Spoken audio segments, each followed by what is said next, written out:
Halo semuanya, selamat datang di STM Suara Tengah Malam bersama gua Fedro Ardiansyah yang akan menemani malam panjang kalian.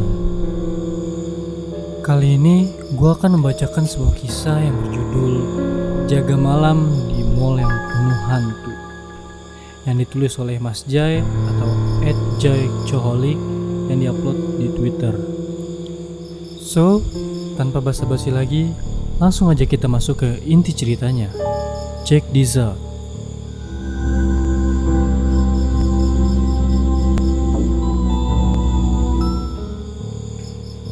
Jadi, sekitar setahun lalu, pas Kamis malam, gue balik dari kantor ke kosan. Terus bapak kos lagi nonton TV. Gue lewat. Tiba-tiba, bapak kos itu nyeletuk. "Kamu bisa lihat setan ya, Jay?" Gue sok kaget. "Dari mana bapak tahu?" Bapak kos itu bilang, "Oh, kelihatan sih." "Kelihatan gimana, Pak?" Bapak kos bilang, "Saya pernah dengar kamu teriak pas tengah malam gitu, lagi didatengin tetangga depan ya." Iya pak." Gue cuma mengangguk lesu. Lalu disambung lagi oleh dia, "Ya biasa sih emang, saya juga sering kok didatangi." "Gitu pak," jawabku. Lalu, "Iya, jadi inget waktu saya jadi satpam pas mall itu baru pertama kali jadi." Dan cerita dimulai dari sini. Waktu itu saya di sini tuh yang dimaksudnya bapak kos ya.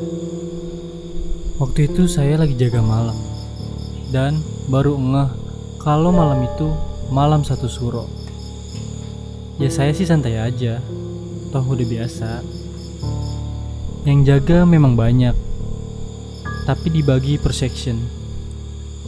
Saya dapet temen jaga yang cukup penakut. Pas jam 11 malam kita patroli. Biasanya saya dan temen patroli dari atas ke bawah. Dan waktu itu mall baru banget jadi, dan masih ada beberapa yang masih dibangun. Gua menenggak teh manis anget gua sambil terfokus mendengarkan bapak kos bercerita. Saya mulai dari lantai 5 paling atas. Semuanya berjalan normal, tidak ada apa-apa. Lantai 5 memang lantai paling aman. Beres, kita turun ke lantai 3A. Pun di lantai ini aman. Hingga akhirnya di lantai 3, pas lift terbuka, saya menengok ke sebelah kiri. Ada toko buku di situ dan 2 pasang pocong. Mereka berdua berdiri tegap di samping toko buku itu. Tak bergerak. Saya diam. Teman saya terus jalan ke arah mereka. Dalam kondisi ini, saya gak berani bilang ke teman saya apa yang saya lihat tadi. Saya gak mau teman saya ketakutan. Saya diam aja. Teman saya melewati tepat di sela-sela 2 pocong itu. Saya mundur sebentar, berjalan memutari pocong itu. Mukanya rusak, matanya hitam. Saya cuma berharap 2 pocong itu tidak mengikuti kita. Sampai tepat di depan toko buku itu, teman saya memutuskan untuk meneruskan patroli ke lantai 2. Pocong itu terus menatap saya seolah-olah ingin bercerita sesuatu. Saya tak memperhatikannya lagi, lalu turun ke lantai 2. Skip sampai ke LG. Karena lantai 2 dan 1 aman, pas di lantai LG ini ada kedai roti. Jika hari biasanya, kedai roti ini laku keras. Tahu kenapa? Nggak tahu pak. Gua hanya menggeleng dan mengucap kata singkat itu. Lalu bapak ini menjawab, "Karena ada yang jagain di depan kedai itu." "Siapakah gerangan, Pak?" Bapak kos menjawab, "Nenek-nenek rambut panjang, memakai pakaian tradisional, dengan lidah menjulur sampai ke lantai." Gue cuma terdiam dan merinding pas ngebayangin.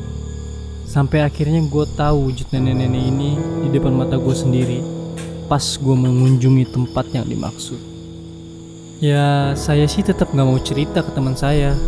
Kasian dia, ucap bapak kos tadi. Terus nenek-nenek itu terus melihat saya. Fokus sekali. Tangannya menunjuk ke bawah lantai UG. Saya hanya mengangguk pelan dan patroli berlanjut ke UG. Ada siapakah di sana? Ya, Mbak Kuntilanak sudah siap sedia. Rambut panjang, muka pucat, dan senyum menawan. Ya, senyum. Dia hanya duduk di bangku kecil di ujung. Ada semacam ruangan rahasia yang entah saat siang ruangan itu tidak nampak. Teman saya lebih dulu ke arah kanan. Entah kenapa kaki saya melangkah ke arah kiri, ke arah Mbak Kunti itu duduk. Ruangan apa itu? Saya melewati Mbak Kunti, disenyumi, saya diam. Pas melongok ke arah ruangan itu, ada bau bangkai. Bukan binatang, bukan juga mayat. Konon, setelah terkonfirmasi bahwa ada beberapa kuli bangunan yang tertimbun saat pengerjaan gedung ini. Meninggal di situ, saya menutup hidung. Gak kuat saya pergi dari ruangan itu, terus bertemu dengan teman saya. Akhirnya patroli ini sampai di basement. Dulu ruang security emang di basement. Berakhir, tidak juga. Basement adalah tempat parkir. Teman saya duduk di sebuah tempat. Saya melihat jelas bahwa yang dia duduki itu bukan beton atau tempat duduk. Bergerak pelan tepat di bawah pantat teman saya. Iya, yang dia duduki adalah seenggok ular besar yang melingkar ke arah atas, mengelilingi ram parkiran itu. Kepalanya ada di lantai 3 parkiran. Besar, sangat besar. Dan menurut informasi orang dalam, ular itu adalah penjaga gedung. Buktinya, saat gedung sebelahnya kebanjiran, ajaibnya gedung ini tidak. Gua menahan napas dan bergumam di dalam hati. Oke, udah kelar nih. Sampai situ, saya langsung menarik teman saya untuk berdiri dengan alasan tempatnya kotor. Lanjut cerita Bapak Kos tadi. Patroli selesai. Saya dan teman saya kembali ke posko. Alhamdulillah ceritanya selesai. Lanjut gumam gue di dalam hati.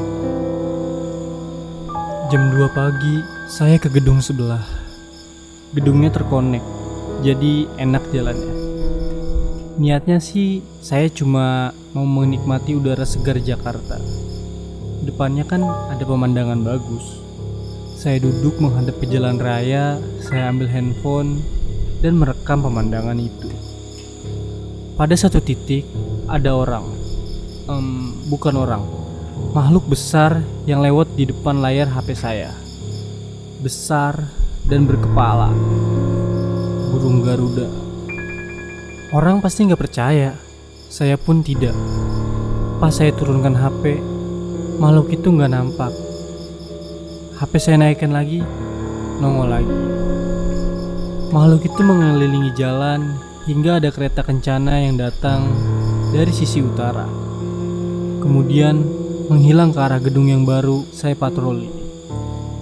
Saya terdiam, kemudian teringat legenda gedung ini. Saya jadi paham siapa makhluk itu dan kenapa ada kereta kencana. Pak, Maaf, mau tahu nggak Jay? Lalu dipotong tiba-tiba oleh bapak itu. Kalau dalam sehari itu bisa ada 1 atau 2 orang yang kesurupan saat mall ini buka. Gua hanya menggelengkan kepala. Makanya di setiap pintu masuk mall, kalau kamu perhatiin, pasti ada pot besar dengan daun berjari. Itu buat penangkal. Jadi intinya, gedung mall itu awalnya memang banyak cerita. Kalau nggak percaya, silahkan datang ke lantai-lantai yang tadi. Siap Pak, saya mandi dulu. Jawab gue dengan singkat. Seminggu kemudian, gue entahlah ya, pengen tahu aja. Datang ke mall yang diceritakan. Detail demi detail gue cek. Dan memang bener, 2 pocong itu sampai sekarang masih nongkrong di dekat toko buku itu. Nenek berlidah panjang masih nampang, dan Mbak Kunti tetap duduk. Dan pot besar yang ada tanaman berjari pun masih ada sampai sekarang. Gue selalu percaya bahwa setiap ruangan, rumah, atau bangunan pasti ada yang jagain, termasuk gedung kantor gue di Jayapura dulu. Tapi udahan dulu ya. Ya, yang itu disimpan nanti ceritanya. Jadi sampai di sini dulu cerita di episode kali ini. Kalau kalian suka dengan video ini, boleh di like, komen, dan subscribe. Oke, sampai di sini dulu perjumpaan kita kali ini. Gua Fedro Ardiansyah, pamit undur diri.